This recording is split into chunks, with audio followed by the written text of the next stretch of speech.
that first the first painting doesn't really resonate with them because the kind of large-scale battles around school segregation don't seem relevant to their generation. But when I show them this picture of the confrontation with the hyper-segregation of where they live, this strikes a different chord. And so the idea that King left us with, that tomorrow is today, I think is such an important way to guide us as we try to build up the courage and the capacity to fight racism for the time that we live in and not imagine a different future without us. One of the kind of most famous quotes in this text is urgency of now. And that again speaks to this idea that there is no waiting, there is no perfecting our ability to seek justice. All we have is this present moment. What we have seen currently in this nation is really something to behold. In light of the fact that people are still very uncertain about coronavirus in some respects, we know about the danger of the virus, and people were very compelled to appear in public on behalf of racial justice, that there is a deep sense in this particular moment that there is no kind of hope, or there's no strength in neutrality. People often ask me as a historian, why do you think so many people have been moved to protest? And I think that we are grappling with a moment in which no other time in the history of the United States, and possibly the history of the world, has there been so many opportunities to chronicle who you are in a particular moment. For historians who do archival work, you have to hope that someone in 1910 or someone in 1810 or 1710 left a record of who they were.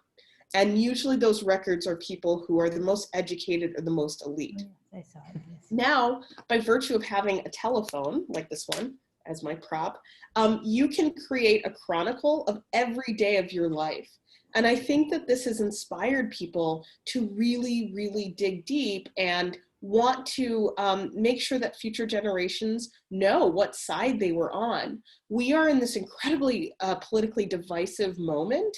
And I think that increasingly people want to make sure that people know where they stand. And I think that this deep urgency of right now has brought new people to the political process, people who had never really considered running for public office, people who had never participated in a protest. The fact that you see people who a few years ago would have bristled at the idea of Black Lives Matter are now engaging in Black Lives Matter activism because they think that the moment requires too much of them to not participate. And so what we're seeing is a new set of actors in social activism, and this can be a place of great hope and great possibility as people are coming into a new consciousness and feeling compelled to act. You know, the conundrum of life and history is something that we're all living with right now. And I think about the kind of conundrum of living in a moment in which we are required to continue to fulfill the expectations of the day, the expectations of our life, while we're still trying to think about the future and battle the unfinished business of the past. And I think a lot of this is illustrated in the various ways that we are trying to be incredibly careful around coronavirus and understand that the virus provides us a lens, a filter for understanding the past. You know, there's been a lot of grief and there's been a lot of crying in this country right now. And I think that we find increasingly opportunities to see the most intimate parts of a person's human experience. You know, the death of George Floyd wasn't only the death of a person that was captured and able to be shared globally. The grief surrounding the Floyd family, the mourning of his daughter, the mourning of his former partner, the mourning of his siblings, that has also been available to us. And so when we think about the various ways that people's hearts have been really transformed by this moment, I think that the crying out and desperation that King talked about is very much part of that process. Time is deaf to every plea. As much as we can want to wish away our current circumstances, we are unable to do so. And so the pleas that we are seeing right now are not simply about one person's death or a series of deaths. I think they're a plea to restructure and reorder ideas about power throughout the United States. And so one of the things that I think provides us a kind of a prayer is this idea that as we think about this present moment, that we still have a choice today, and that nonviolent coexistence is still a possibility, is still an option for each and every one of us. And as a few weeks ago, people converged on the nation's capital for a commemoration of the 1963 March on Washington, as they came together in those same kind of vein that Martin Luther King was able to express in the I Have a Dream speech. It's really, really fascinating to see the ways that in this moment of deep despair, that people have been able to kind of imagine something different. And so that's the kind of, from my vantage point, the spiritual, emotional, and existential question of the day. But I want to talk a little bit about history, because I think this is also part about it. And these are actually some suggestions I want to return to a little bit later. But I think one of the reasons why this moment feels so rich and feels so productive for thinking about racial justice is that we are living in a convergence of crises and issues of the past 150 plus years. And I want to present some of these ideas just to kind of get this conversation started, and then I'd love to hear from the audience. So the pandemic has provided all sorts of parallels in people's conversations, and people often talk about 1918 and the Great Flu, but I want us to also think about the ways that our ideas about race and illness have come together. We know that coronavirus has inspired a lot of anti-Asian abuse and racism. And we also know the deep vulnerability that Black and Brown people have had under the coronavirus. And it made me think of this tract from 1793. And it was a narrative that was written by Richard Allen, the founder of the Allen AME Church, which has been so important for African Americans. And he's talking about the ways that Black people were scapegoated during the yellow fever outbreak of 1793 in Philadelphia. And in the text, he's trying to make a case for the importance of the Black women who served as domestic servants and maids during this time, and nurses. And there's something really kind of interesting for us to all think about in the ways that at the beginning of the coronavirus pandemic, we saw a great celebration of the frontline worker, and we knew the vulnerability of people who were working as hospital aides, nursing care facility attendants. We knew that a critical mass of people, sometimes new immigrants to the United States, a lot of Black and Latino workers were most vulnerable. And in this moment in 1793, Richard Allen says, we have to make sure that people are not blaming them for the spread of this disease, or we have to make sure that people understand how important they were during this calamity. And so I think in many ways, again, this crisis is providing us an opportunity to think about the color of low-wage workers and the ways that they're still vulnerable, not only to disease, but the lack of access to paid sick leave. We know that so many fast food workers don't have access to paid sick leave if they had to quarantine, if they were vulnerable to exposure. We see the way that grocery workers, we see the crisis that's happening in our meat packing plants, in our agricultural sector. And so this moment in many ways is, again, another cycle in which we see the way that race and poverty and labor are coming together under a moment of crisis. One of the issues that people have brought up during what I call the George Floyd summer is this pervasive question about police brutality. And again, a lot of people connect what happened over the summer, the uprisings of the 1960s. But if you take a longer view of the relationship between African American communities and the police, you can go to the early 20th century in cities like Chicago in 1919, experiencing what they would call race riots. And if you read these commission reports, whether they're from 1919 or 1935 or 1945 or 1968, a thread that is through all of these reports is the fact that communities do not feel safe with the police. The fact that there's a sense that there's an occupation of police forces in African American communities that don't necessarily protect African Americans. And so the struggle around the questions of policing have deeper roots and have more generational consequences than sometimes is presented in sometimes the news media coverage or some of the conventional wisdom about why these tensions continue.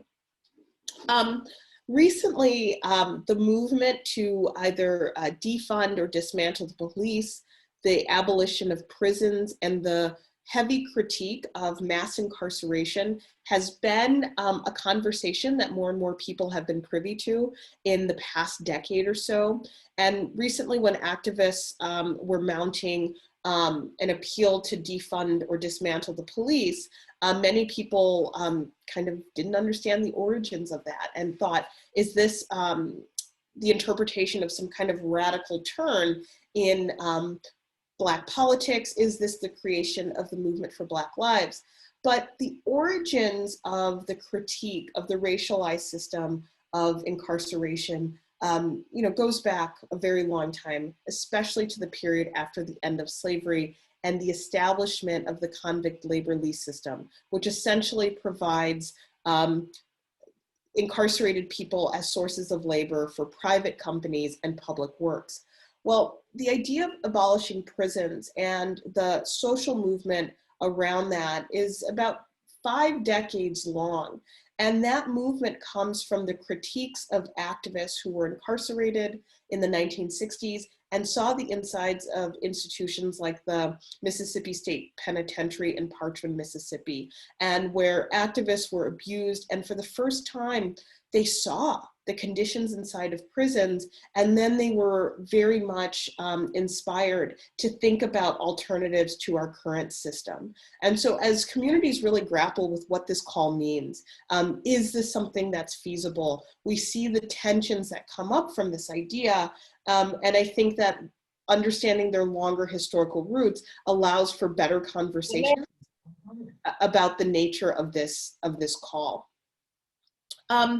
This summer, we have also seen a reinvigoration of critiques of symbols like this, Monument Avenue in Richmond, Virginia, and throughout the country, symbols that are celebrations of the Confederacy, the glorification of the slaveholding tradition in the United States, this question of the naming of buildings and monuments, whether on college campuses or in the public square.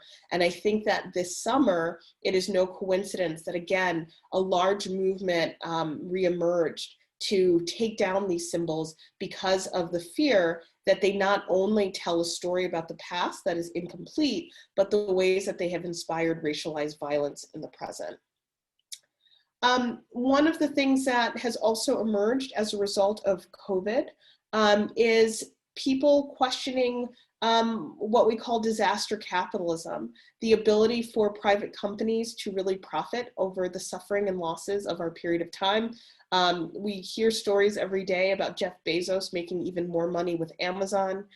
We know that the kind of slowdown in the supply chain and the needs for people as they stay at home has created prosperity for some at the expense of others. And so after we get on the other side of COVID, and as we continue our work to think about racial justice, I think we have to keep in mind what happens in terms of our investments in communities. And this is part of a long and complicated history of making sure that we have sustainable solutions that do not allow some people to fall through the cracks.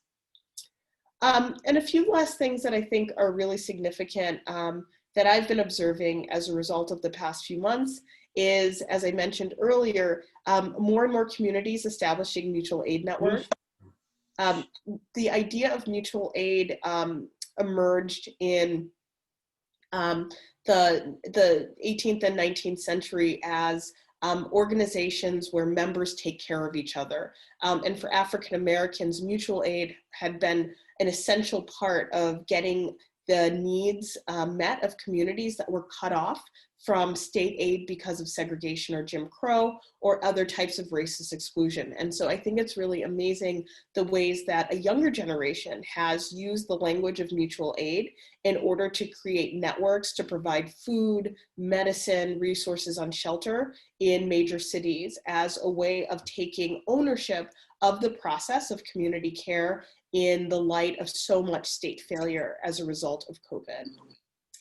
And I would be remiss on the year that marks the 100th anniversary of women's suffrage to not mention the fact that we are in a year that's celebrating suffrage, and increasingly there has been really good conversations about two issues associated with the passage of the 19th Amendment, which provided the vote to all women. The ways that even though the constitutional amendment was supposed to extend the vote to women, women of color were often prevented from exercising the right to vote. I don't have to tell a group of people from the state of North Carolina about the contentious battles that continue around the access around voting and the possibility of voting. And I think that right now, as we lead up into a pretty intense election year, we are acknowledging the struggle for the vote, especially with the loss of Congressman John Lewis this summer. We are acknowledging the fight for the vote, and we're also grappling with the limits of what a vote can provide people. And so as we think about rent moratoriums being lifted in cities, and we think about the eviction crisis that is going to hit many people across the country, and particularly Black and Brown people. We think about the long activism that tenants have engaged in order to try to get equitable solutions to the problems of rent. We think about the ways that teachers all over the country are struggling under the COVID crisis to make sure that the school reopening plans are, that they keep into account all workers, not just teachers, but custodial staff and bus drivers. And again, the fact that so many of our public schools are used by children of color, we start to see the ways that the conversations that we're having today are all drawing from struggles and different moments. And so if we think about where we are today, that we are kind of living out this very strange history in which we have these incredible gains, like the passage of the Civil Rights Act of 1964, the Voting Rights Act of 1965, to point to say that here are our benchmarks of progress. How do we understand our current moment as both possible as a result of these legislative shifts, as these victories, as well as betraying the great hopes of these moments? And I think it's then that tension in that in-between space that we all are sitting and reflecting and thinking as a community. So those are my very broad thoughts about history and where we are kind of existentially. I'd really like to open up the conversation to just really talk about, from your view, what is happening and what are the critical conversations that people are having. Thank you. So, Paul, we're going to go back to you, and if you'll unmute yourself, and if people can raise their hand or just wave at us or something like that, Paul or I will we'll call on you. But we come to you first, Paul. No, I want to actually let other people talk first. I may jump in later, but I want to let other people who have questions jump in first, unless you want me to specifically. No, it's okay. I mean, anyone have comment that they want to make? I have a lot. But anyone? We've got a lot of bashful people here tonight, Marcia. Yeah. They're usually not so bashful. Start them out, Rabbi. You ask first, and then they'll warm up. Okay, so I wish I could tell you that I'm as hopeful as you are. Well, I'm not usually very hopeful, but I'm trying to be on my best behavior tonight. I thought you sounded optimistic too. I was going to ask you about that, but go ahead first, Rabbi. Well, because right now I know that there's a lot of studies of European history going on to try to assess the effects of the global pandemic on the rise of Nazism and fascism. And so I honestly think that we are developing a new paradigm in so many ways, and it could go either way. And so my question is to you, what do you think we can do to try to help it go in a positive way of more justice and compassion and equity within society? And I think that's an important place to start. I have many more things to ask you, but why don't we start there? What can we do to try to direct this new paradigm in a positive way? Well, I think there's a lot of reasons to be incredibly pessimistic. And most days I wake up very grumpy and I go to bed grumpy. But here's what I do know. I think that what we have to do is help contextualize what is happening around us and explaining how outside of history it is. And the reason why I say that is 100 days of protest for racial justice is remarkable.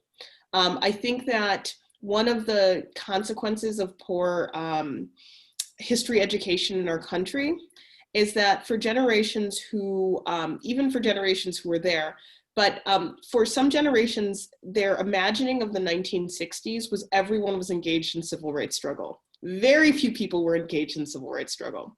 And the fact that we're seeing multi-generational, multi-ethnic discernment around racial justice in this country at levels we've never seen before is something we need to point to. So that's the first one. Second, I think that the economic leveling that COVID has created does create that fork in the road. Do you find, is there a possibility to intervene in the part of the dispossessed to make them more compassionate and more committed to justice as a remedy for their dispossession? Or are there forces that will manipulate their dispossession towards a kind of radical fascism, right? Like this is often the kind of fork at the road that society has. I think that we have some of the best leaders and the best people framing what this choice is. And I think it's happening in places in which that conversation had been absent, right? So I think that there is a different vision of leadership that gives us a lot of possibility. One of the great contributions of the Black Lives Matter movement is this movement right now is being vindicated in its own ways, because a lot of the young women who started Black Lives Matter, they were students of history and they understood the dangers of a centralized organizational structure that has one leader at the top who says everything for everyone. And not to say that organizations aren't important. Civil rights organizations have been at the core of change in America. But I think it was very smart in the ways that they presented a different way of having a leadership structure and having a set of ideas animate people at the local levels. Because once we got into this George Floyd summer, we had the ability for groups on the local level to organize around Black Lives Matter. We didn't have an organization struggling to pay off the mortgage of its building.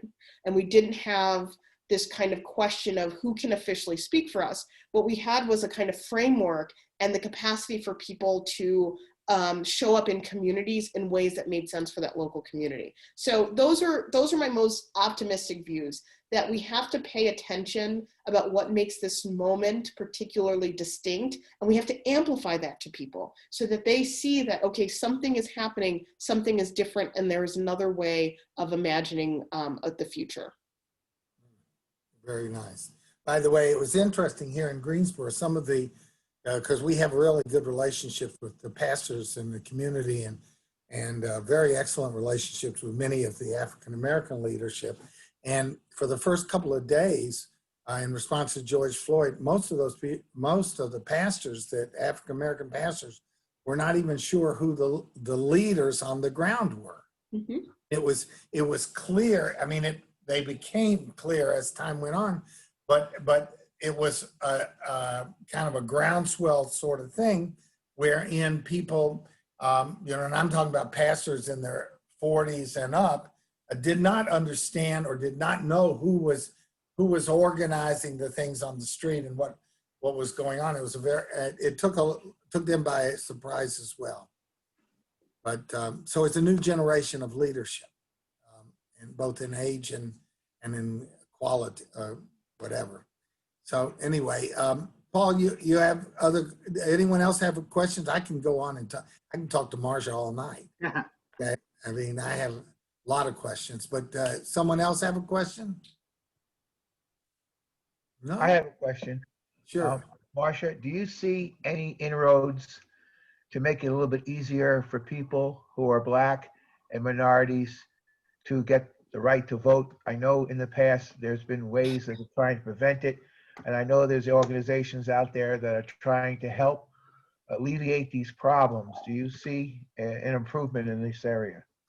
This one's really terrifying because, I think we got a preview of what's to come in the Georgia governor's race with Stacey Abrams and Brian Kemp. I mean, the malfeasance in that election was appalling. Voter suppression is appalling generally, but the tactics that were used in Georgia were unbelievable in their flagrancy. I think this is what we can't have. I think that the gerrymandering, the tampering with vote by mail, the misinformation, I think that's going to continue. But what I think the strategy needs to be, and I see this happening, is one, we're getting, one of the things that has happened, ironically enough, is that, when Black Lives Matter was formed in 2013 and then kind of emerged in the national scene after Ferguson in 2014, I think there was a lot of ways in which they were interpreted as kind of anti-establishment movement. But what it did, it inspired a lot of people to run for office on the local level. And so you have people like Cori Bush, who was unseating, someone who may have had the same seat in St. Louis for 40 years. You've got all of these kind of younger Black people running for office. And then you have even a little older generation of people who are very much kind of aligned with the values. Why I think that is important is I think their participation running for office brings new voters to the table. And I think that it becomes this ground game where you have to kind of overwhelm the machinery of malfeasance with tons of new voters who understand the strategies that are used in obstruction. I think what needs to happen is that progressives who are concerned about this issue need to create a pipeline for progressive secretaries of state. I think that one of the most important role that we can really support is to create secretaries of state, people who are running elections, who have the power to make sure there's enough polling places, who can help with this registration issue in that position. Because often what's happening is you have, people like Chris Kobach and Brian Kemp and all of these voter obstructionists in the role to control voting. And you can't have that. And so I think that there needs to be a ground game that includes that role, as well as creating a mechanism of candidates who make people very excited about registering and becoming first-time voters. this election is going to be a mess. It's going to just be a complete and total mess and a disaster. But we can't, I don't think in good faith, say that Donald Trump created the voting mess. He's just really knows how to capitalize on it. The second that, Shelby versus Holder was decided, a lot of this started in Missouri in the 1990s, but once we weren't fully aware of what impact gerrymandering and voter ID laws were having until it was too late, we found that what the Republican Party has done really effectively is know how to manipulate those systems. And I think that people outside of the Republican Party are just as smart and have to be just as clever on how to intervene in that problem. Yeah, you know that North Carolina was described by some as ground zero for voter suppression. 100%. And I don't know that you've ever visited North Carolina A&T. I know all about it. But do you know that part of it was that they took a street running down the center of the campus with dorms on one side and dorms on another, made it into two congressional districts. And fortunately, that was thrown out.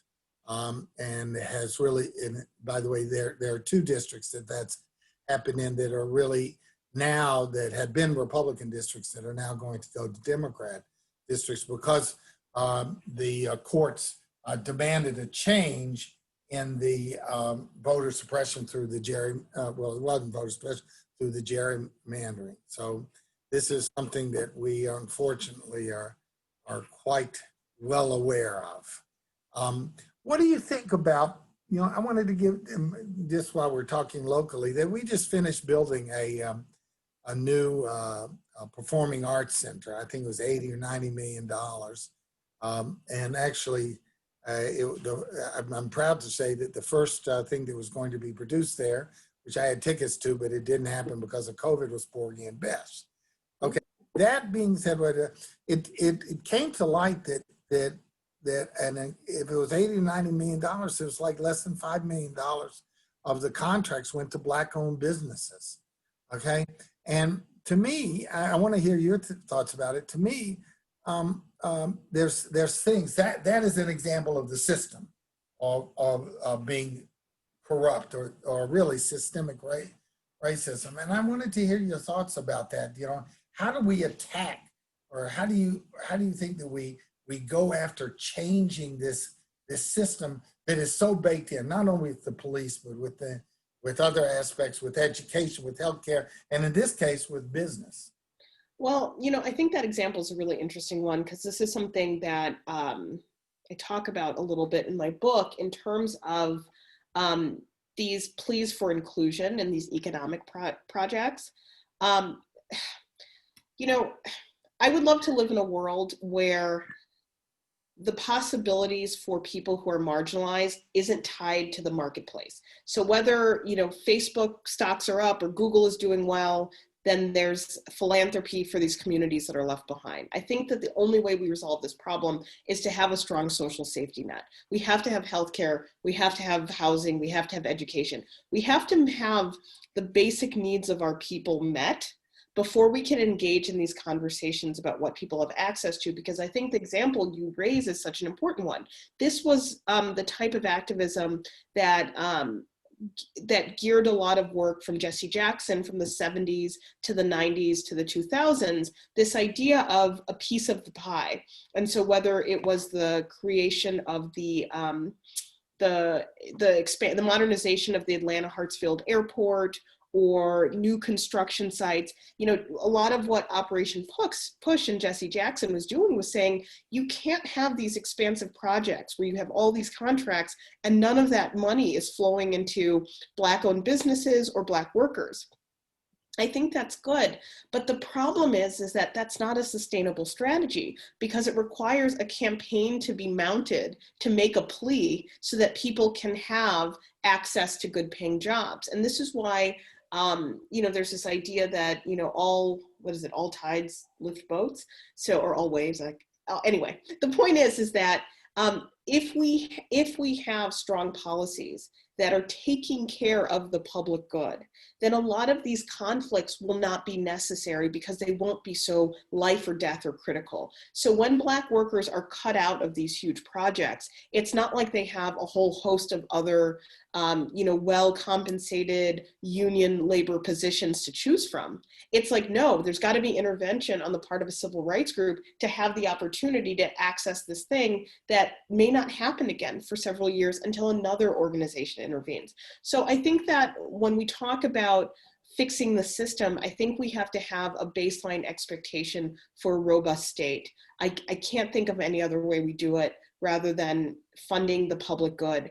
My whole book is about how the reason why McDonald's is such a complicated factor in the life of African Americans is because Black McDonald's franchise owners do contribute a lot of money to Black communities. But I don't want the sale of burgers to then help fund historically Black colleges and universities. And I don't want a school to have to make sure that the local McDonald's sells a lot of shakes and French fries in order for kids to have school sports. We have to have a vision in which we use our public resources known as taxes in order to take care of people, and we don't concede that power or have to only look at it as philanthropy and corporate social responsibility and the businesses to make up that gap, because they're only going to do so much and they're always going to preserve their own bottom line.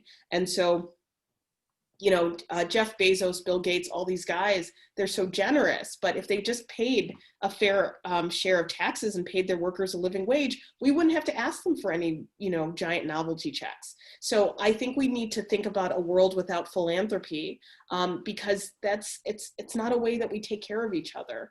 I think charity is such an important part of our faith communities, and caring for the sick and visiting the prisoner.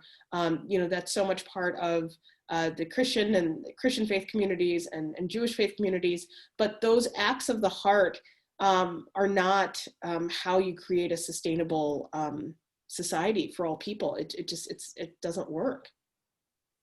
Well, before I ask my next question, if I keep on asking questions, somebody's going to at the end. Rabbi Gutman monopolized the conversation. But I have a question, but I wanted to see if anybody else besides the two of us had any first. I know, yeah, please. I mean, I really, the floor is open. I can go on. I got a lot of questions, but I think both Paul and I really want to hold it open to people that want to ask questions. So just unmute yourself and go for it. Anyone? This is a bashful group. I'm going to give it about 10 more seconds, and then I'm going to jump in and ask my question. Okay, go ahead. All right. Ivan, you got something? What's the call to action, Dr. Marcia? What's the call to action? Action. We can't hear you, Ivan. I have a bad connection. What is our call to action? I think the call to action is multi-pronged. One, we have to be honest. I think that, there's groups come together and they want to have a conversation about race, and I think that's good. The question is, how do we understand ourselves of agents of care and agents of harm? We're both things, right? And so I think that, I like to start at home. One assignment that I like to give my students is to research your address. Research as much as you can about your address and your neighborhood. Understand how segregation created it. Understand how displacement was part of the story. Let the things in your life have a complicated backstory. Work with that narrative, because I think that the more and more we try to distance ourselves from the exploitation and the abuses of the past, we start to believe that we could never do that. And I don't think that that's helpful. I think that we have to come with a kind of moral internal reckoning of our capacity to do both good and bad. And once we kind of sit with that, I think we can embrace the good. Sometimes we collapse under the weight of all of this terrible stuff in the world, and it definitely has an emotional impact on us. But I think that if we can see ourselves as incredibly complicated actors in history, that we're beneficiaries of a lot of pain, and understand that fundamentally, I think we become less afraid of confronting the structures and the people and the things that we think are wrong today. And so I think moral courage is a practice. You have to get better and better at it. And we have to set modest goals, and we move with other people in that direction. But I think the call to action is just a call to study, a call to real discernment and study of what we are seeing today and their origins. Because I think that if we think that America started to have a race problem in May of 2020, because George Floyd was killed, then, you know, we all know better than that. But I think that we have to think of our lives as of sitting in a place. And I think the more and more we do that kind of exploration, I think the more courage we have. I think we also have to really amplify the legacies of people who fought against racism in many contexts. I think that one of the problems I see with a lot of my students is that I think for a lot of Americans who are white, they are not introduced to their possibility of being part of a legacy of anti-racism. They see that as kind of outlier behavior, and I think that they need to know that there is work that is also, that they can also be part of that legacy, that there's the legacy of white privilege, there's the legacy of white supremacy, but there's also the legacy of resistance. You know, when we were going through this process of thinking about Georgetown and slavery, a lot of people said, well, you know, it was just the time and people thought slavery was okay. And I thought, what a weird response, because we have this incredible history of Catholics against slavery. Catholics in Rome, Catholics around the world, European Jesuits who told Jesuits in America that slaveholding was abhorrent, it was an abomination, that at every critical moment of history, there was someone saying, you know what, I don't think this is a good idea. And just like we know that the fight for anti-Semitism, that there are people who throughout the long history of the persecution of Jews in America said this is wrong, that this is not right. We have to make that also part of the narrative of where people orient themselves to the past. Can you hear me?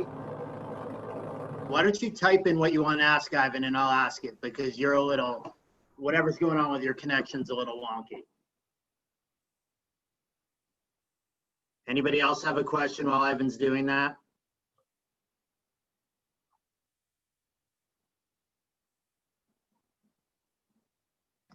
I have a question. Go ahead, Carol. Thanks. I think the comparison you made between kind of the civil rights movement and today is really interesting. And I'm just curious, I don't know much about the history of kind of how that movement eventually kind of lost its momentum. And I'm curious if there are lessons learned about that, how to keep the momentum going now. I think that's a great question. And especially since, you folks live in the Greensboro community, so you have the weight of history all around you, right? Greensboro is such an important part of the story of civil rights, but one of the dangers, I think, of that story is that a lot of people got upset, a lot of change happened, and then everyone kind of went to their own corners to enjoy their success. And I think what happened, there are some lessons today. You know, when you have companies like McDonald's tweeting out Black Lives Matter, when you have, banks talking about how they stand in solidarity with Black lives, you start to see the kind of movement co-optation that can really undermine and destabilize movements. And so I think that if you're serious about studying the history of the civil rights movement, I think the best years to study is 67 to 1980. And those aren't the years we often think of as the highlights of the civil rights movement, but those are the years that people are really struggling about what to do next. And part of the reason I wrote this book about McDonald's and African Americans, it was because of the ways that the civil rights movement partnered with the fast food industry, because they thought fast food franchising would create economic opportunity and good jobs for African Americans and business investment. And one of the things that I discovered in that process is, by the vantage point of 1968, a McDonald's moving into your community, it was a good idea. It was hopeful. There were a lot of reasons for people to believe that this was going to be the mechanism to get people the things they needed. And then they discovered that possibility was really hampered. And I think that's important because I think we're addicted to a history of heroes and villains. And I don't think we are ever presented with a history of exhaustion and human emotion and evolution. And so I think what happened to what we call the civil rights movement is that people were really traumatized by grief. A lot of beloved people were killed. I think a lot of people had disagreements about the question of war and the question of African-American participation in the military. A lot of people were tired of being battered and being abused and wanted some autonomy. Some people felt like, I have to grow up and I have to feed a family and I've got to make some choices. Some people thought maybe we should realign ourselves with the political parties. People scattered in different directions. And I think that the cautionary tale, if there is one, is that movement work is exhaustive and extractive, and people need to be nourished along that process.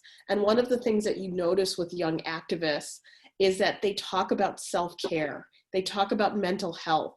They talk about accountability around bullying and abuse and sexual assault within their communities. They are more honest about how difficult it is for people to be together and in communities, and the different types of ways that other kinds of bias, even in groups that are devoted to anti-racism, how they can undermine the power of the enterprise.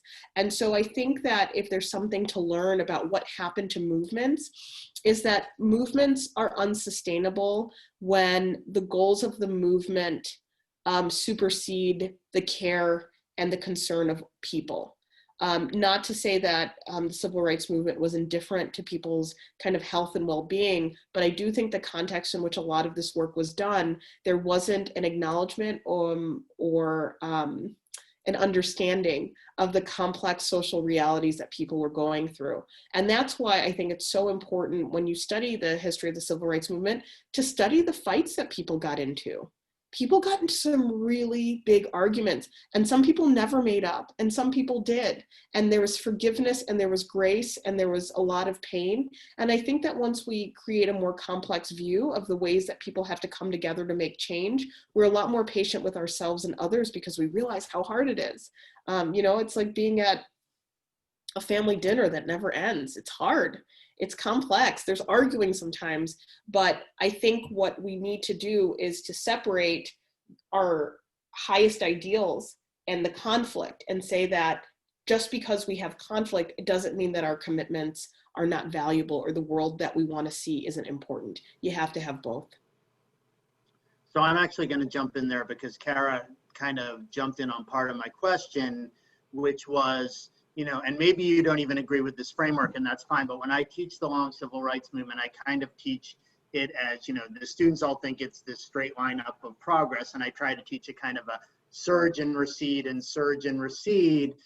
And so there are moments like the 1860s, and I start with emancipation, so the 1860s and 70s, we get a surge, and then it happens again in the 20s and the 30s, and I'm teaching Hosea Hudson in one of my classes right now, and you know, we get a recession again in the 30s with the New Deal, and then again in the 1968 stuff you were just talking about. Do you see a situation, or do you see circumstances now that might be different from some of those times? I mean, I don't think the 68 comparison works particularly well to 2020. I think there's lots of reasons why it's wrong. But do you see circumstances that are different now than in the other times when the civil rights movement or movements might have receded in the past? I think the greatest threat to some of the goals of racial justice is the high dependence on privatization and philanthropy. Because one of the responses to the victories of the civil rights movement, especially the Civil Rights Act of 1964, it opened up access to the social safety net. It opened up access to public schools, public aid, public support, you know, all of these things. And once these domains became accessible to more and more African Americans, you see the ways that the new federalism comes in, and it's this idea that you want a small government, you want block grants to the states, and you give the states more discretion in how they can help its people. And so I think what happened in the 1960s in retaliation for some of the victories of the civil rights movement is that the state retreated in its commitments to citizens, because among the idea of being a citizen were African Americans. And then you have all of these other mechanisms in which people can avoid the public good. So you have the rise of some private schools in some parts of the country. You have entire school districts seceding from their boundaries. Like, if you want to talk about gerrymandering, it's not just in votes. Look at some maps of school districts and you see the outlines of to keep schools all white. You see these mechanisms that are perfectly legal that privatize the public good so that people of wealth and means, or people who can have some type of way of escaping the public sphere, they do that. And everyone is just kind of left behind. And so now we're at a point where, you know, we don't even think about demanding more from our government. We demand more from our billionaires. And this is what makes me really uneasy. And so I think that the big difference now is when there are calls for racial justice, I don't even know if we know who we're writing that letter to, or who we are expecting, who sorts out that issue. So we can say we want more accountability for police brutality, but then part of it is to go again to petition the makers of body cameras and the makers of tear gas and the private companies that supply, and ask them to change their practices, rather than saying we have a public good and on those grounds we make our appeal. We have to go to these other entities. And then we see, you know, the private foundations and the philanthropies wanting to get involved in this work. And again, private foundations have been at the heart of a lot of racial justice movements. The Ford Foundation, the Slater Fund, which I don't think exists anymore, the Rosenwald Fund when it was existing, like these were really important, but it all comes at a price. And I think that that is a level of conversation that needs to be had if we think about how can we maximize activism for as many people as possible. Yeah, I think that Marcia, you should know that I think that there are certain segments of the of our community that are very concerned about anti-Semitism on the far right and on the far left. Mm-hmm.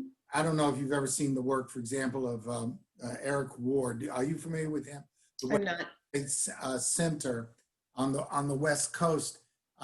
It's worth looking up his essay entitled "Skin in the Game: How Anti-Semitism Motivates White Nationalism." Mm-hmm. And he did that up.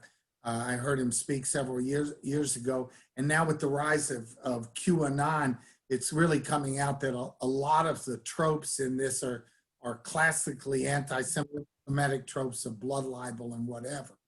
And then we have the situation that when on the far left, okay, and some of this unfortunately is in the African American community, wherein there's a certain amount of anti-Semitism that's related to Jewish support for Israel. It's not that it's a denial of Israel. For example, I have a friend who, after the shooting of Michael Brown, she's a rabbi in Ferguson, was asked, when she appeared there was a group of people that asked her to leave the demonstration, okay, because she was Jewish.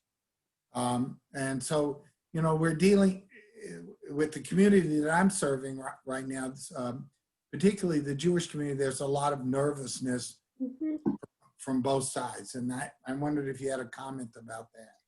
You know, it's something that I think about sometimes. The only thing that I have to offer, because this isn't an area where I feel like I have a depth of knowledge, but from my perception, I think that what complicates not complicates, but I think what's being presented are two the kind of the far right anti-Semitism, I think, is part of a kind of umbrella ideological fixation on on a, like, what am I trying to say? On a glorification of kind of white supremacist ideologies, and anti-Semitism kind of falls within this kind of the three pillars of it. You know, you've got misogyny, you've got anti-Semitism, you've got anti-black racism and white supremacy.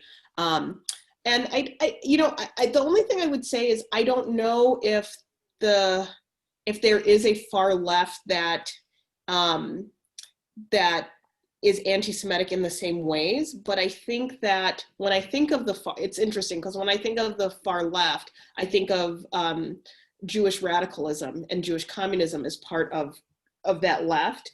But I think that what has emerged is that there's been a lack of clarity in distinction between people who are politically left and anti-Semitic, and people who are politically left and are engaging in critiques of Israel.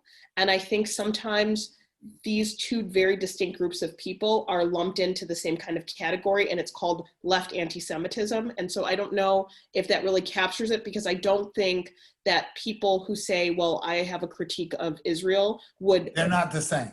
Yeah, I don't think they see themselves in community with anti-Semites, right? But what I do think happens is that there's a kind of a broad characterization of that group, and that sometimes they're indicted for anti-Semitism. So I think that's a problem.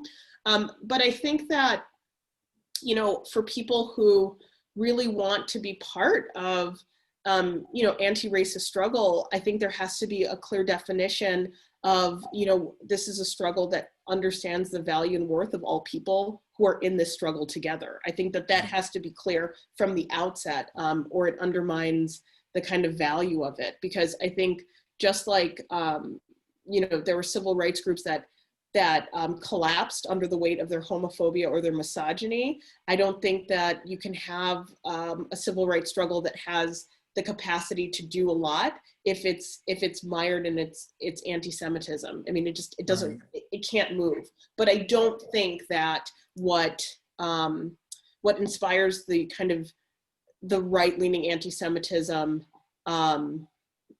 is necessarily the ways that anti-Semitism kind of operates in a left politics. Right, it's certainly not the same. By the way, surprises to me was that when they went through Charlottesville saying Jews will not replace us, okay?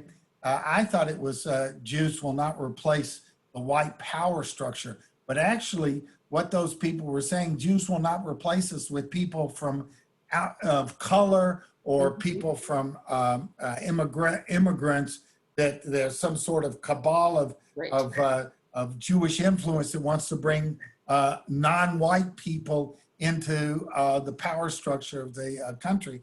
And that only came out about a month later, when they actually did some talking to these people that were marching through and were responsible for the murder by car of Heather Heyer. So you know, it's just really an amazing thing what's going on. Well, that's part of the QAnon conspiracy too, isn't it? The international Jewish conspiracy. 100%. And it's really dangerous stuff. I mean, I think one of the things that I hope schools and different communities become more attuned to is this stuff is not something that can just be left alone as harmless. You know, the radicalization of young white men through QAnon, through these immigrant groups, it's not a small thing. And I think that, you know, it's really important for parents to be very aware that this is possible among a kind of elite. I think that there was a way for a very long time that racism has been framed as one of the outcomes of ignorance, but there is a rich intellectual tradition that these groups present to the people that they try to draw in that is about being part of an elite. It's about going to good schools. Right. It's about, you know, having access to power. And so I think that if Charlottesville provided anything, it was a real kind of entry point into thinking against a kind of stereotype of a racist as someone who is disconnected from power and who's ignorant, or who does not, who is moved by these ideas because they have nothing. In fact, a lot of the people who participate in this is because they have power and they want to hold on to it. And that's where you start to see these incredible characterizations of, you know, Jewish communities, of Black communities as destabilizing a power that's so deeply held. Yeah, Marcia, this is Rabbi Andy Koren. I've been somewhat silent today. I do, however, want to put the press out in terms of, because I don't want to leave it unsaid, the press in terms of what comes from the left also. And I'm saying this as someone who's been an activist for pretty much my entire adult life, because we talk about how some of those things are presented unchecked. And I can't tell how many times I was asked to check who I am as a Jewish person, right, because of whatever else was coming out from left circles that was really anti-Semitic, some of it with core ideas that come from Eastern Europe and other places that really crossed over the ocean, the protocols of the learned elders of Zion, you know, that terrible writing which presented itself as if it were the minutes of some sort of gigantic Jewish cabal, did not come out of the far right, it came out of the far left. And as I was active on behalf of human rights concerns for Jewish people in the former Soviet Union, you know, the things that were hurled at us and the things that continue to be out there, maybe coming from a place that is trying to preserve a certain ideology that either you're with us or you're against us. And that has asked me and many others to check our identity, right? Especially when it comes to connecting to where half my family is in Israel. Whatever the critiques are, I understand that, but the way that it's sometimes, how would you say, you know, thrown out there. So much so that when I was speaking at an anti-immigration rally, being shouted down almost by a group that was trying to equate Israel, you know, whatever was going on in the Middle East, it wasn't the time or space for it, because children were being caged here in the United States. That's what we were there for. It was a really painful, real painful moment, right? Because either you're with us or against us, and I felt like, you know, I mean, I know that this is taking us a little far afield. I just didn't want it to be unchecked, right? Because, you know, what we were encountering, those of us in the Soviet Jewry movement who were also involved in the anti-apartheid movement back in the 80s, right? You know, some of that is still very much alive, is being presented in ideology as it's being taught in terms of the way the world is, and it's being passed on in a way that is objectifying me and I would say denigrating my stance. I would say this if I were a Jewish woman, I would say it if I were a Jewish woman of color, but just as a Jewish person, right?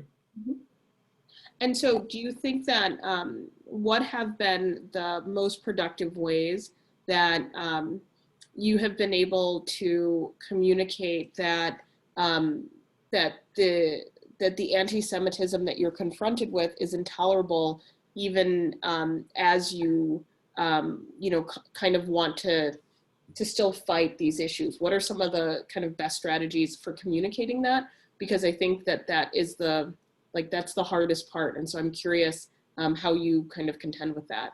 Well, some of it has been when things are over, just to kind of walk away and yell for a while to the general atmosphere, because it's very painful. It's very painful. And while it's not physical, it takes its emotional toll, you know, definitely. The second thing has been through involvement with others. Involvement and engagement. And in other words, not hiding and praying that it goes away. And also turning to, I would use the word allies, I hope that's the right word, but for example, turning to other allies who are outside the Jewish community, who in addition to our voice are also able to echo where this is, you know, where this is, and to play that out there. Because our numbers are very, very small, Jewish people. I think the key is engagement. Yeah. Because there's a lot of people in our community that when faced with this stuff say, let's just walk away. But that to me is just the opposite of what we need to do. We need to be engaged, and it's very hard for Jewish people or any people to demonize other people when they're engaged with them towards positive things. That would be my idea. That's what we here in Greensboro have really built our careers on. Yeah. As rabbis, it's engagement with the community. Do you think that this type of conflict does not have consequences? Uh, That there's a tolerance for this type of because I think because you said unchecked, and so like, do you think that there's just kind of no real consequences for when people are bringing anti-Semitism in the spaces in which people are trying to do justice work? I Like it's not confronted, or just, you know, people are kind of ignored. I'm I curious. think sometimes people feel that it's like a peripheral thing. I sometimes wonder if there are folks there that can articulate that this is an ism that's being out there, because sometimes it butts up against, well, there's other issues in the world and we're not going to deal with the Middle East, but we all know that that's a problem. And it's like, wait a second, this, you're gonna accept that without any question, and yet you want us to question all sorts of other things. And so, where do I think the consequences are? I think that the consequences, would be felt in terms of, of challenges, right, to the work that people who have been marginalized, like Jewish people, right? We're not going to stop engaging in it, but I think it just becomes, for some of us, a roadblock. It asks us to check ourselves. And secondly, I think it does have very dangerous consequences, very physical consequences in other parts of the world. Where you actually, because I don't confront the physical violence here, but I know brothers and sisters who do halfway around the world, whether it's in Europe or whether it's in Israel, very, very realistically. And not to have a voice for that is a real challenge. well, Anyway, I didn't want to take this too far afield. So Neil, did you want to jump in? I saw you were unmuted. Do you want to ask something or say something? Sorry, you talking to me? Yeah, just because you were unmuted, I didn't know if you wanted to ask something or say something. No, You don't have to. no, I didn't unmute, but I was going to. I was reflecting, going back to the civil rights issue. I was going back to Marcia, your comment about what happened to the civil rights movement. I was a civil rights worker in Birmingham in '64, and when I was listening to you, Chris, it's hard to speculate from personal experience, but I began to see an exhaustion after 64, 65. That whole generation of leadership really sort of started to change. Those that got them to that point really had really started to either retire or die out. I think there was a naive optimism that things would automatically change with the laws that were changed. And then that led to an extraordinary discouragement by the time we got, and then, into the late 60s, early 70s. So, I mean, it was clearly extremely complicated. And then I think something else happened later on, and maybe it goes back to your safety net issue. Also then, white people started to write history. Mm-hmm. In the history of the civil rights movement, that followed was really about white people partnering with African Americans. Well, white people never partnered with African Americans. We supported African Americans. But by the time we got into where we are now, I think a lot of people began to feel, there was a sort of a subtle racism that grew out of that. And that is, if you're Black, you couldn't have done it alone without us. Mm. And I was thinking, quite the reverse. If there's a problem that Jewish people have in the community, and one of the churches said, gee, we want to partner with you to fix it, we're going to say, no, you can help us, but we own ourselves. Mm-hmm. So I think there were a lot of things that happened. And I was thinking with Paul talking about, and maybe it's more of a question, maybe it's a statement, maybe it's a question, going back to Paul. I think there are some parallels now. I think there's a risk in what's going on now that there could be an exhaustion. Mm-hmm. And you're right, after the 60s, the infrastructures were never developed. The educational infrastructure, the health infrastructure, even the integration of the schools weren't really an integration of the schools. It was busing, but it never was an investment into quality education. And even when the schools were integrated, they weren't really integrated. Kids just went to the same schools. But they didn't, so I think there are lessons to be learned. I'm just wondering if there aren't lessons to be learned? Maybe it's a statement as much as a question, but is it possible that what's going on now, it could all get lost as people look for feel-good solutions that don't get at the infrastructure problems that existed for 200 years? Yes to everything you said. The thing that I think that is important is that to keep in mind, sometimes I'll talk to students about people like Thurgood Marshall, who would write things that say, by the year 2000, the problem of the color line will be behind us. And, people say, well, why would he think that? And I said, well, how could he not think that? Over the course of his life, he saw a massive shift in policy and legislation. He gets appointed to the Supreme Court. This was a guy who couldn't get into the University of Maryland Law School because of the color of his skin. And then he's actually at the front of the case that integrates the law school that rejected him. And then he's on the Supreme Court. So if you think about, the ways that a person might say, in 1980 would say, there's going to be a time where we could have these boxes that connect us to people in other states and countries. And we talk into a box and we'll be able to see someone else's face. Someone said, well, that's kind of a wild idea. But for all of us, right, who understand this technological revolution, if someone says a self-driving car, we can fathom it because we've seen this incredible change. So I think that what happened is that while the victories were very real and there was a lot of reason to celebrate, I think the kind of core shift in power never happened. I think that there was a level of inclusion that people celebrated, but there wasn't a fundamental shift in power, and the mechanisms to undermine the civil rights struggle were so well put in place. So like you're saying, all of the best ideas that emerged from that moment, there was never a real commitment to them. So of course the schools never integrated. Of course everyone did not get access to the public sphere. Of course these things didn't happen because those mechanisms never changed. And so I think if anything, that we learn that struggle is real and that people have to be vigilant. And I think that, the ways that young activists are sometimes criticized for being relentless, I think that relentless spirit is important. That they don't just talk about how do we pass this legislation. They talk about who's in power, who talks more, who talks less. How are we dealing with sexism? We need to also talk about anti-Semitism. We need to talk about poverty and classism. And I think there's a way that kind of a generation is caricatured for that.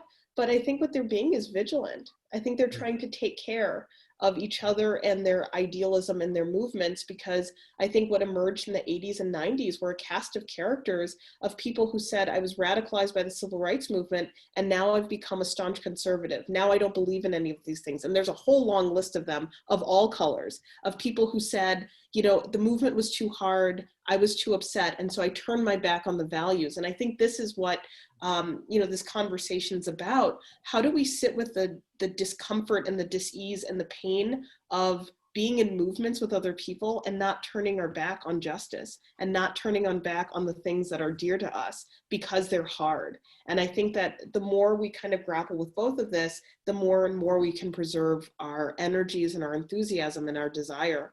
But I really appreciate your comments, Neil, because I think that, that a movement without a critical lens is not an exercise in the sharing of power. It's the exercise in checking off a checklist or reaching goals, but we're talking about something deeper, and we're talking about something that that allows us to be more fully human, and something that we continue to seek even in the light of all of these really challenging moments. Wonderful, wonderful. Jose, you had a quick question? Yeah, I do. Thanks, Fred. And thanks for this great talk. I really, really appreciate it. I want to go back a couple of minutes to something you mentioned about parents needing to make sure that they kept an eye on and were aware of how young white men in particular are starting to visit these websites on a regular basis, right? And so I've got two quick questions. The first one is advice. How might parents monitor might be the wrong word, but how might they have these discussions with their sons in particular, since that's who you identified, to make sure that they're not engaging in this work? And I think, at least more importantly to me as as the father to Latinx kids who are also Jewish, I'm not so worried about them being on QAnon and white supremacist websites. I'm more worried about their friends being on these websites. And so how might I broach that question or that topic with my sons and daughters' parents? So I think that's a great question because I don't think I realized that this was such a critical issue until a few years ago. I had the opportunity to talk to the young man, Derek Black. You may have read his story. He was someone who his godfather was David Duke. He was the inheritor of the throne of Stormfront. I mean, just awful stuff. And he was exposed when he was in college for his role in a white nationalist group, and he kind of had a change of heart. Shortly after he left Stormfront, he came to our campus for a conversation, and we had a one-on-one, and I kind of wanted to just see what is it like to grow up in an ideology and then have to walk away from it. And because one of the things that he explained to us, which I thought was so helpful, he said that when you were in a white nationalist group as a kid, it's like belonging to any community group. You just can't tell people. You have cookouts, you have friends from your white nationalist community. It's a community, and as toxic and as vile as it is, it's your family. And to walk away from that is to do something really, really difficult. And the reason I bring this up is because I think for a lot of families, the issue of race is always one that's framed in terms of crisis instead of an opportunity of a lens for the world. So something bad happens in the news, you have to sit down and you talk to your kids about it. And so rather than living in a world in which you allow your children to discern that there are racial differences, that there's inequality that they observe, and helping them kind of formulate a lens around it. So I think that's the first thing, just being very clear that there is a world that has troubles, that those are not your values, but that is something that is a reality that we fight against. The second thing about it is, I don't think a lot of parents realize the way that racism shapes how much socializing that happens at school, and not just kind of racial exclusion, but I think that, especially I think with the rise of Trump, a lot of young people take a lot of there's a lot of joy in joking and a lot of using racism as a way to kind of solidify social groups. So, after the election, I visited with a school that had an issue of kids screaming, "Build the wall" in the cafeteria. That's not just an extension of something that kids hear, it's a way that they socially adhere.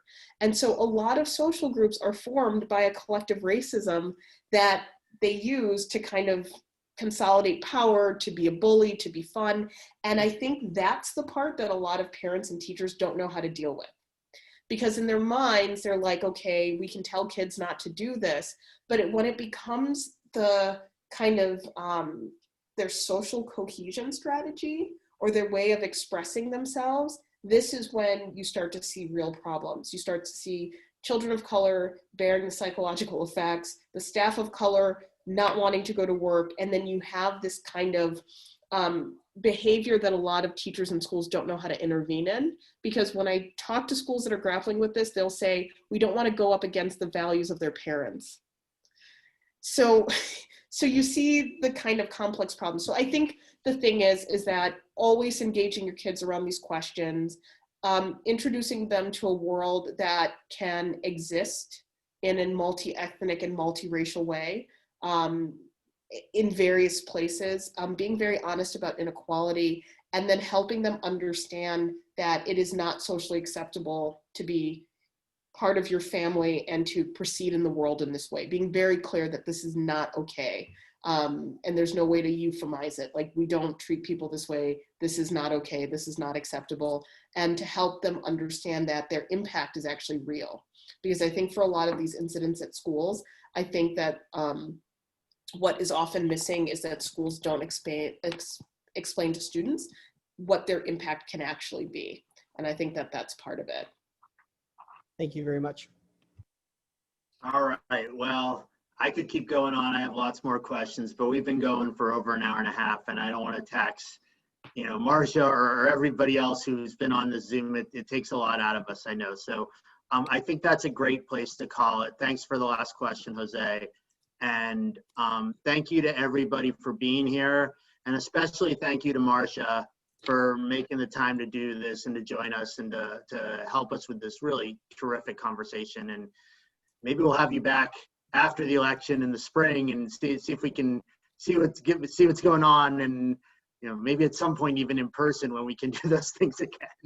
Listen, the next time you're visiting A&T or some of the universities here, you got to come to Temple.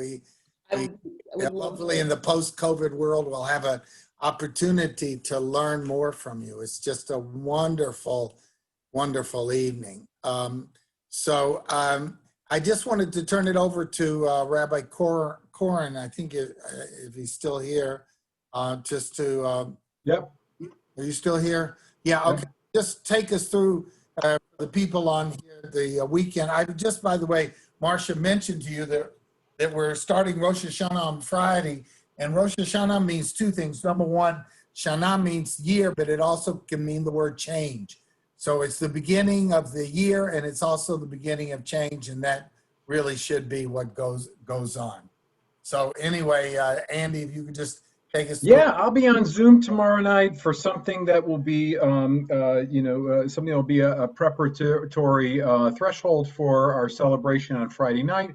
I hope that you'll join me. You've probably seen advertisements about it, but tomorrow night, things are getting real. Join me at 7 o'clock. Speaking of getting real, and that is Friday night. Friday night, our presentation of the Rosh Hashanah evening services will be available on YouTube starting at 6 o'clock. Same thing goes for Rosh Hashanah morning starting at 10 o'clock, even though you'll see different timings for this. This is the earliest that those broadcasts on YouTube will be available. Of course, at 1 o'clock, there'll be a community conversation. That will be with both Rabbi Gutman and I, as well as Amy Epstein, our congregational president.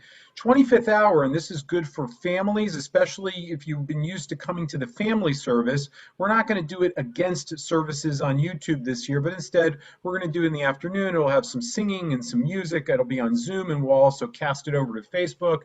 And at 8:30, separate Havdalahs, one for adults in the community. Those who are used to joining me will be with Rabbi Gutman this week, because I'll be working at 8:30 with youth and those connected with religious school. Let me also remind some of the religious school families that are with us this evening that there will not be a digital religious school this Sunday. We have a lot going on Friday and Saturday. However, we would like for everyone to come to Temple. You have to reserve time to drive through, to drop off some stuff, pick up some other stuff. I'll just show it to you really quickly here. It'll start at 1 o'clock. You're going to want to drop off a piece of bread and maybe at least one shopping bag filled with food that we will take to Jewish Family Services to their food pantry. Also bring your checkbook, because we're going to be collecting donations written to Temple Emmanuel, which will go both to urban ministry as well as to the Immigration Relief Fund that we have through our subcommittee at Temple. Of course, picking up, you'll be able to pick up a special gift from Temple, including apples and honey and some other goodies, and the Book of the New Year, a Jewish calendar, and I'll be there also to provide blessings. This, of course, needs to be coordinated so we don't get 200 people showing up at Temple at the same time. You just need to go to our website, register, but please do so. Do so in numbers. This is, by the way, I should mention to others, this is not only for religious school, this is for anyone in the congregation, our opportunity to connect with one another. On that note, you probably have seen some of those things again. Let me just echo what everybody's been saying. Paul, for helping us pull this together tonight, thank you so much. To Professor Chatelain, thank you again for your insights and for your conversation. Rabbi Gutman, back to you. Thank you again, Marcia, and thank you, Paul, for organizing this.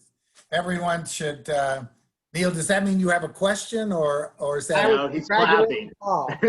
That's what it's clapping. Okay, good. Listen, everyone should have a good, sweet New Year, and hopefully this will be a year when we will all experience health, health in our relationships and health in our bodies and souls. Again, thank you, Paul, and many, many thanks to you, Marcia. Good night, everyone. Good night, everybody.